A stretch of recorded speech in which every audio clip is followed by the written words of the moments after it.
স্বাগত জানাই ভূমি বিষয়ক অনুষ্ঠান আপন ভূমিতে। জমিজমা সংক্রান্ত এই অনুষ্ঠানে আমরা এবারে এসেছি ঢাকা জেলার জেলা প্রশাসকের দপ্তরে।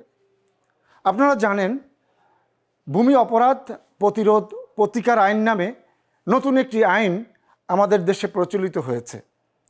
আমরা জানি এদেশের নানা রকম বিরোধ আছে, সম্পত্তির মালিকানা নিয়ে, রেকর্ড সংশোধন নিয়ে, দখল নিয়ে, নানাভাবে। এবং এই যে বিরোধ তৈরি হয়, মীমাংসারও বিভিন্ন আইন আছে, ব্যবস্থা আছে, দেওয়ানি আইন, ফৌজদারি আইন। এর পাশাপাশি মামলার আধিক্য দেখে সরকার চিন্তা করলেন আর বিশেষ কিছু আইন প্রণয়ন করতে।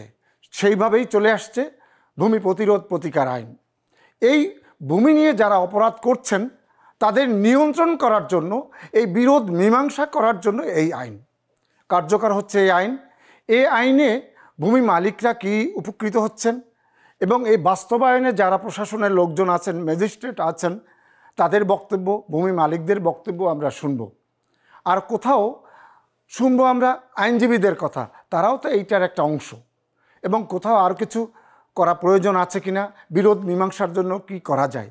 আসুন এ বিষয়ে জানার জন্য আমরা অনুষ্ঠানের দিকে এগিয়ে যাই। বাংলাদেশের আইন ব্যবস্থায় দেওয়ানি ও ফৌজদারি বিরোধ সম্পর্কে অনেকেই জানেন। এছাড়া বিশেষ আইন, ট্রাইব্যুনাল সহ অনেক আদালত বিদ্যমান। দেশের মানুষের তুলনায় জমি কম। বিভিন্ন কারণে এদেশে ভূমি নিয়ে নানা ধরনের বিরোধ অনিষ্পন্ন অবস্থায় রয়েছে। প্রথমেই দেখতে হবে ভূমি বিরোধ তৈরির কারণ কি। এই কারণসমূহ নিয়ে যদি উপযুক্ত ব্যক্তিবর্গের সমন্বয়ে গবেষণার ব্যবস্থা করা হয়, তাহলে একটি ভালো ফলাফল পাওয়া যেতে পারে। এক্ষেত্রে ভূমি বিষয়ক কোনো প্রাতিষ্ঠানিক গবেষণা প্রতিষ্ঠান আজও তৈরি করা হয়নি।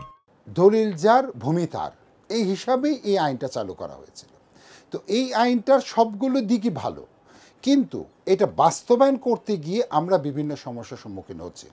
যেমন সেকশন 19-এ যে কথাটা বলা হয়েছে, এই আইনে মামলা হওয়ার সাথে সাথে কোর্ট মামলাটাকে আমলে নেবেন, আমলে নিয়ে তারপরে এইটার পরবর্তী কার্যক্রমগুলি শুরু করবেন।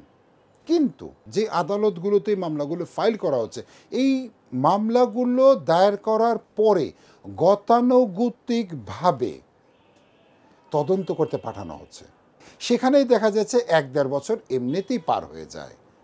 তাহলে যে লোকটা আমার কাছে আসলো, আমার মতো সারা বাংলাদেশের আইনজীবীর কাছে যখন আসলো, এসে যখন জিজ্ঞেস করলো যে আমার জমির একটা ঝামেলা হয়েছে, আপনি নতুন আইনে একটা মামলা করেন, সেই আইনে আপনার মামলাটা নিষ্পত্তি করতে কতদিন সময় লাগবে? আমরা তাদেরকে বলি যে 6 মাস সময় লাগবে, আইনে পরিষ্কার করে বলা আছে। কিন্তু দেখা যাচ্ছে যে তদন্ত পিরিয়ডেই এই সময়টার বেশি সময় পার হয়ে যাচ্ছে। মানুষ আদালতের কাছে আসে একটা ন্যায় বিচার পাওয়ার জন্য এবং কুইকলি ডিসপোজাবের জন্যও আসে। যে একটা মামলা করার আগে তারা 100 বার চিন্তা করে মামলা করব কি করব না। সবার আগে আমাদেরকে জিজ্ঞেস করা হয় যে মামলাটা কতদিনে শেষ হবে উকিল সাহেব? এইটার জবাব আমরা শুধু এইটার ক্ষেত্রে দিতে পারি, অন্য ক্ষেত্রে কিন্তু দিতে পারি না। এই জন্য বলবো যে এই আইনটা ভালো। এই আইনে যেমন পরিষ্কার করে বলে দিয়েছে যে 180 দিনের মধ্যে শেষ করতে হবে। তাহলে যদি আমরা এটা 180 দিনের মধ্যে শেষ করতে পারতাম, তাহলে এই লোকগুলো একটা ফল পেত। 180 দিনে বাদীর পক্ষে যাবে না বিপক্ষে যাবে, সেটা হলো ভিন্ন জিনিস, রায় হচ্ছে ভিন্ন জিনিস। কিন্তু মামলাটা তো ডিসপোজ আপ হলো, আমি ফল পেলাম না, আমি উপরে চলে গেলাম। এই আইনে যদি কেউ সংক্ষুব্ধ হয়, তার জন্য সে যাবে হলো আপিল করতে ডিস্ট্রিক্ট জাজে, সেখানে যাবে, এটার বিরুদ্ধে আপিল করবে। আপিল করার পরে সেখান থেকে রায় হবে। সেটাও যদি সে সংক্ষুব্ধ হয়, তাহলে তার বিরুদ্ধে সে চলে যাবে হাইকোর্টে। এই প্রসিজিওর অনুযায়ী হাইকোর্টে না হলে যে সুপ্রিম কোর্টে যাবে। তাতে হয়টা কি, নিচের কোর্টের ট্রায়ালটা যত আগে শেষ হবে, তত তাড়াতাড়ি এই লোকটা একটা ভবিষ্যতে সামনে গিয়ে এক জায়গায় না এক জায়গায় একটা ফল বের করে নিয়ে আসতে পারে। আগে যেমন অনেক সময় লাগতো, এখন কিন্তু সেই সময় লাগছে না। আস্তে আস্তে এভাবে আমরা নতুন বাংলাদেশের মতন গড়ে আমরা সব জিনিসগুলো আমরাকে আগায় নিয়ে যেতে চাই। ভূমি ব্যবস্থাপনা নিয়ে অনেকেই মুখরোচক আলোচনা করতে পছন্দ করেন। ভূমি বিষয়টি আজও গুরুত্বহীন বিষয় হিসেবে চিহ্নিত। ভূমির মালিকানা, ব্যবস্থাপনা, জরিপ, রেজিস্ট্রেশন সহ অনেক রাষ্ট্রীয় প্রতিষ্ঠান ভূমি সংক্রান্ত নানাবিধ কার্য সম্পাদন করে থাকে। পরস্পর প্রত্যেকটি প্রতিষ্ঠানের সঙ্গে অনলাইন যোগাযোগ ব্যবস্থা, তথ্য আদান প্রদানের সহজ প্রক্রিয়ার ব্যবস্থা করতে হবে।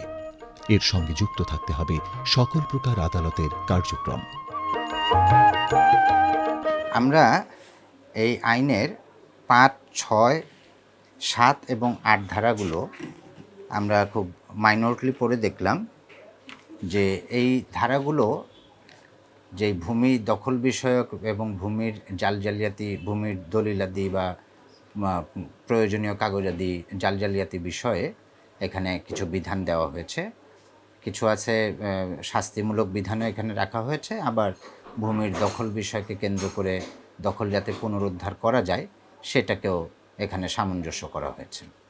কিন্তু এই ধারাগুলো বা এই আইনটা আমাদের দেশে প্রচলিত যে একটা আইন রয়েছে সুনির্দিষ্ট প্রতিকার আইন, সেই সুনির্দিষ্ট প্রতিকার আইনে 8, 9 এবং 39 ধারা এটার সঙ্গে সাংঘর্ষিক হয়ে যায়।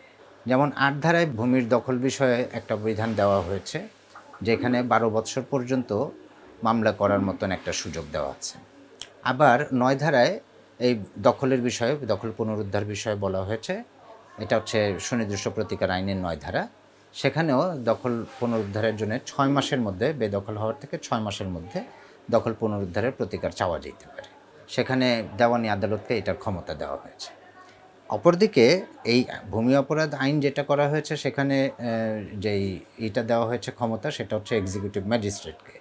তো দেওয়ানি বিধানে যেখানে দেওয়ানি আদালতের ক্ষমতা রয়ে গেছে, সেই বিধানটাকে পাশ কাটিয়ে এই যে ফৌজদারি আইন হিসাবে যেটা এক্সিকিউটিভ ম্যাজিস্ট্রেটকে ক্ষমতা দেওয়া হয়েছে, এইটা দেওয়ানি আইনের সঙ্গে বা সুনির্দিষ্ট প্রতিকার আইনের সঙ্গে সাংঘর্ষিক হয়ে যায়। আবার এখানে জালজালিয়াতির বিষয়ে যেটা বলা হয়েছে, সেটা জালজালিয়াতি যদি প্রমাণ হয়, সেই ক্ষেত্রে যিনি জাল করেছেন বা জাল দলিল উপস্থাপন করেছেন তাকে যেমন শাস্তির করে দেওয়া হয়েছে। অপরদিকে দেওয়ানি কার্যবিধি বা আমাদের সুনির্দিষ্ট প্রতিকার আইনের 39 ধারায় এই জালজালিয়াতির দলিলকে বাতিলের জন্য একটা বিধান দেওয়া আছে। তো দলিল যখন পর্যন্ত জাল প্রমাণ না হচ্ছে ততক্ষণ পর্যন্ত একটা দলিলকে শুধুমাত্র একজন এক্সিকিউটিভ ম্যাজিস্ট্রেট জাল বলে দিতে পারবেন না। তিনি ঘোষণা দেওয়ার মতন তার কোনো আইনের সুযোগ নাই বা তাকে আইন এই ক্ষমতাটা দেয় নাই। এই ভূমি অপরাধ প্রতিরোধ আইন এবং এসআর অ্যাক্ট, দুইটা আইনকে একের সঙ্গে সমন্বয় করে কিভাবে নতুন করে আমরা ইনসারশন আনতে পারি আইনে। একজন ভূমি সেবা গ্রহীতা যখন কোনো অফিস থেকে প্রতারিত হন বা ভোগান্তিতে পড়েন, তখন ওই সেবা গ্রহীতার মনের মধ্যে আস্থার সংকট দেখা দেয়। আস্তে আস্তে ভূমি অফিস ও সেবা গ্রহীতার মধ্যে দূরত্ব তৈরি হয়। দেখা যায় ভূমি মালিক ও দাবিদার পক্ষ, দালাল চক্র, ভূমি অফিসের লোকজন ও আইনজীবী, এদের মধ্যে সমন্বয়হীনতা, সততা, পেশাগত দায়িত্বশীলতার অভাব পরিলক্ষিত হয়। এসব নানা কারণে সরকার ভূমি সংক্রান্ত বিরোধ দ্রুত মীমাংসার জন্য একটি বিশেষ আইন প্রণয়নের দিকে অগ্রগামী হয়। প্রথমে প্রস্তাবিত নতুন আইনের নাম দেয়া হয় দলিল যার ভূমি তার, কিন্তু পরবর্তী সময়ে ওই নামটি সংশোধনী আকারে ভূমি অপরাধ প্রতিরোধ ও প্রতিকার আইন নামে 2023-এ গেজেট আকারে প্রকাশিত হয়। ভূমি অপরাধ প্রতিরোধ ও প্রতিকার আইন 2023, এই আইনটা প্রণীত হয়েছে এবং 2024 সালে এই আইনের আলোকে একটা বিধিমালা প্রণীত হয়েছে। বর্তমানে এই আইনের আলোকে আমাদের আলাদা একটা আদালত প্রতিষ্ঠিত হয়েছে, ভূমি অপরাধ প্রতিরোধ ও প্রতিকার আদালত। এই আইনটা হওয়ার পূর্বে ভূমি অপরাধ কোনগুলো এগুলো চিহ্নিত করা ছিল না, কিন্তু আইনটা হওয়ার পরে 8 ধরনের অপরাধ ভূমি অপরাধ হিসেবে চিহ্নিত হয়েছে। 8 ধরনের অপরাধগুলো যদি বলি, প্রথমত হলো ভূমি প্রতারণা, ভূমি জালিয়াতি, অবৈধ ভূমি দখল, ক্রেতা বরাবর বিক্রিত ভূমির দখল হস্তান্তর না করা, ভূমির সীমানা ক্ষতি সাধন, সরকারি, আধা সরকারি বা অন্য কোনো সরকারের ব্যবহার বা ভূমির অবৈধ দখল বা অনুপ্রবেশ বা কাঠামো ক্ষতি বা সরকারি, আধা সরকারি জমি বা অন্য কোনো সরকারি সম্পত্তির শ্রেণী পরিবর্তন করা এবং মাটির উপরি বা কর্তন এবং এখান থেকে সরিয়ে ফেলা। তো এই 8 ধরনের অপরাধ আমাদের দেখতে পাই ভূমি বিষয়ক। এছাড়া 4টা সম্পূরক অপরাধ আছে। 4টা সম্পূরক হলো আদেশ অমান্য করা, অপরাধ সংগঠনের সহায়তা বা প্ররোচনা করা, অপরাধ পুনঃসংগঠন করা এবং কোম্পানি কর্তৃক অপরাধ। তো এই বিষয়গুলো ভূমি অপরাধ প্রতিরোধ এবং প্রতিকার আইন স্পষ্ট হওয়ার ফলে এই বিষয়গুলো সম্পর্কে মানুষ এখন সুস্পষ্টভাবে তাদের অভিযোগগুলো বিজ্ঞ আদালতের মাধ্যমে তা সুরাহা পাচ্ছে। যেমন আগে কোনোগুলো বিষয় নিয়ে অবৈধ দখল নিয়ে এই বিষয়গুলো লম্বা সময় ঘুরতে হতো আদালতে, কিন্তু এখন আমাদের এই নতুন আইনের ফলে মানুষ সহজেই এই সেবাগুলো পাচ্ছে। এই আইনের উল্লেখযোগ্য ধারার মধ্যে 22 ধারায় মোবাইল কোর্ট কর্তৃক বিচার্য বিষয় সম্পর্কে উল্লেখ করা হয়। 21 ধারায় সাক্ষীর সুরক্ষা সম্পর্কে বলা হয়েছে। 20 ধারায় ক্ষতিপূরণ ও প্রতিকারের কথা উল্লেখ করা হয়। 19 ধারায় উল্লেখ করা হয় কোন অপরাধ আমলযোগ্য, কোন অপরাধ অজামিনযোগ্য, কোনটি জামিনযোগ্য এবং আপোষযোগ্য হবে। 18 ধারায় কোম্পানি কর্তৃক অপরাধ সংঘটন এর কথা উল্লেখ করা হয়। 17 ধারায় অপরাধ পুনঃসংঘটন দণ্ড সম্পর্কে বলা হয়েছে। 16 ধারায় অপরাধে সহযোগিতা ও প্ররোচনার দণ্ড সম্পর্কে উল্লেখ করা হয়। 15 ধারায় আদেশ অমান্যের দণ্ড সম্পর্কে উল্লেখ করা হয়। 14 ধারায় অপরাধ প্রতিরোধের ব্যবস্থা সম্পর্কে উল্লেখ করা হয়। ভূমি অপরাধ প্রতিরোধ ও প্রতিকার আইন 2023 এবং এর বিধিমালা হয়েছে 2024 সালে। যেহেতু আইনটা অনেক নতুন এবং অনেক মানুষের এই আইন সম্পর্কে ধারণা নেই, কিন্তু যারা ইতিমধ্যেই জানেন অবৈধভাবে দখলচ্যুত হয়েছেন তারা এই আইনে আমাদের এখান থেকে রেমেডি পাচ্ছেন এবং দখলচ্যুত ব্যক্তিকে দখল পুনরুদ্ধারের জন্য আমাদের এখান থেকে রায়ের প্রেক্ষিতে গিয়ে অনেকে দখল পুনরুদ্ধার ইতিমধ্যেই পেয়েছেন এবং রেমেডি পাচ্ছেন। এই মামলার প্রেক্ষিতে আমরা এটা প্রথমে তদন্তের জন্য ওই সংশ্লিষ্ট ইউনিয়ন ভূমি সহকারী কর্মকর্তার নিকট আমরা তদন্তের জন্য দিই এসিল্যান্ডের মাধ্যমে, এবং রিপোর্টটি আসবার পর দখল প্রতিবেদনের ভিত্তিতে এবং দখলচ্যুত হয়েছিল কিনা এই বিষয়গুলো আমরা জেনে পরবর্তীতে এখান থেকে রায়ের জন্য সিদ্ধান্ত নেওয়া হয়। এবং এই আইনের মাধ্যমে এবং বিধিমালার মাধ্যমে আমাদের ঢাকা জেলার প্রতিটি উপজেলায় এবং মহানগরের মধ্যেও বিভিন্ন লোকজন সেবা প্রত্যাশী যারা রয়েছেন তারা নিয়মিতভাবে এখান থেকে সুফল পাচ্ছেন। আমাদের এখানে 5টি উপজেলা রয়েছে, সাভার, ধামরাই, কেরানীগঞ্জ, নবাবগঞ্জ এবং দোহার উপজেলা, এছাড়া মহানগর রয়েছে। এই 5টি উপজেলার ভূমি সংক্রান্ত যে সমস্ত মামলাগুলো রয়েছে তদন্ত প্রতিবেদন থেকে শুরু করে দখল সংক্রান্ত প্রতিবেদন বা অন্যান্য বিষয়গুলো আমরা উপজেলা থেকেই গ্রহণ করি এবং অবৈধ দখল প্রতিরোধের বিষয়টা উপজেলা নির্বাহী অফিসাররা তার স্ব অধিক্ষেত্রে প্রয়োগ করছে। 13 ধারায় মাটি চুরি করে কেটে নেওয়ার দণ্ড সম্পর্কে উল্লেখ করা হয়। 10 ধারায় সীমানা ও ভূমির ক্ষতি সাধনের দণ্ড সম্পর্কে উল্লেখ করা হয়। 7 ও 8 ধারায় অবৈধ দখল প্রতিরোধ ও দণ্ড এবং দখল পুনরুদ্ধার। 6 ধারায় ভূমি বিষয়ক প্রতারণা, জালিয়াতি সংক্রান্ত অপরাধ রোধে ব্যবস্থা। 5 ধারায় ভূমি জালিয়াতি সংক্রান্ত অপরাধ ও দণ্ড সম্পর্কে উল্লেখ করা হয়। 4 ধারায় ভূমি প্রতারণা সংক্রান্ত অপরাধ ও দণ্ড সম্পর্কে আলোকপাত করা হয়েছে। দেওয়ানি আদালতে বিচারাধীন মামলার তফসিল নিয়ে এই আদালতে বিচার করা থেকে বারিত করা হয়। 2025 সালের জানুয়ারি মাস থেকেই ভূমি অপরাধ ও প্রতিকার আইন 2023-এর আওতায় অতিরিক্ত জেলা ম্যাজিস্ট্রেট কোর্টে মামলা গ্রহণ করা হচ্ছে। এ পর্যন্ত 234টি মামলা আমলে গ্রহণ করা হয়েছে এবং এর মধ্যে 110টি মামলা নিষ্পত্তিও হয়েছে।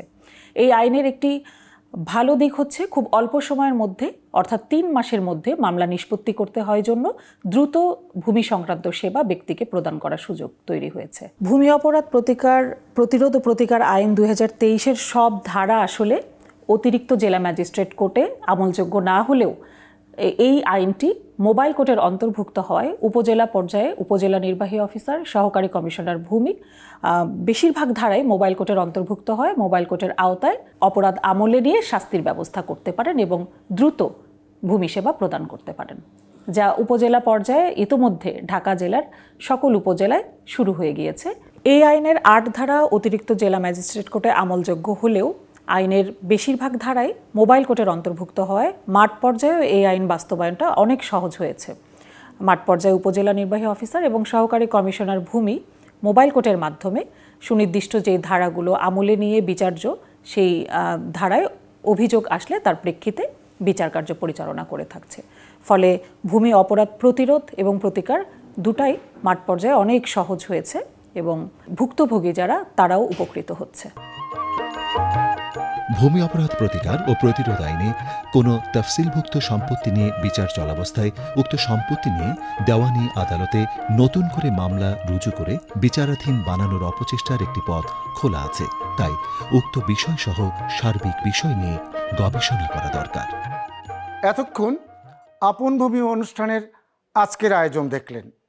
আজকের পর্বে আমরা কথা বলেছি ভূমি অপরাধ প্রতিরোধ প্রতিকার আইন কিভাবে বাস্তবায়ন হচ্ছে, কোথাও কিছু আরও নতুন কিছু দরকার কিনা, এসব বিষয়ে। আসলে বাংলাদেশে ভূমি নিয়ে যে অসংখ্য বিরোধ, এই বিরোধ মীমাংসার জন্য সরকার যথেষ্ট চেষ্টা করছেন। আছে দেওয়ানি আইন এবং ক্রিমিনাল আইন, আছে ট্রাইব্যুনাল, এবং তার পাশাপাশি এই একটি বিশেষ আইন প্রণয়ন করা হয়েছে।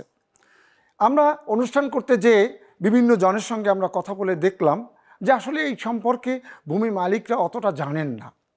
তাদেরকে জানতে হবে, এই জানার দায়িত্ব আমাদের প্রত্যেকের। সচেতন নাগরিক, লয়ার, যে যেখানে আছেন প্রত্যেকের সঙ্গে তথ্য আদান প্রদানের মাধ্যমেই বিষয়টি জানা যাবে। আমরা আশা করব আমাদের প্রত্যেকের অবস্থান থেকে আমরা দায়িত্ব পালন করব।